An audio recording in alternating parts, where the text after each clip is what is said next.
मग आता लोकांना तर कळलं, की हे खूप गरजेचं आहे. नुसतं शिक्षण घेऊन उपयोगाचं नाहीये. आपल्याला पैसा तर इन्व्हेस्ट करावा लागणार आहे. हातात जो काही पैसा आहे, तो इन्व्हेस्ट फिनदासच्या माध्यमातून कसा करायचा? सो प्रत्येक माणूस जे पैसे कमवतोय ते काही कारणं आहेत त्याचे.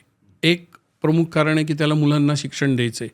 त्याच्यानंतर मुलांचं लग्न करायचं आहे, मुलांना सेटल करायचं आहे. आणि मग एक गोष्ट जी कोणालाही टळत नाही ती म्हणजे रिटायरमेंट. एक वेळ तुम्ही मुलांना सांगू शकता की पळून जाऊन लग्न करा की माझ्याकडे पैसे नाही आहेत, पण रिटायरमेंटला कुठे पळून जाल. सो हे काही गोल्स आहेत जे फिक्स आपले असतात.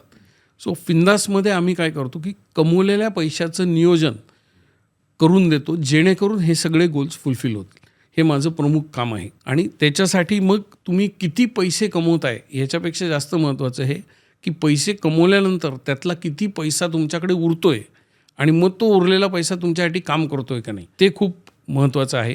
आणि तो जर पैसा कामाला लावला तरच तुमचे हे सगळे गोल फुलफिल होणार आहेत. नाहीतर you will have to live a compromise life, जे कोणालाही नको आहे पण माहिती नाही आहे कसं हे डील करायचं. So that is the exact way in which फिंदास डील्स विथ द क्लायंट.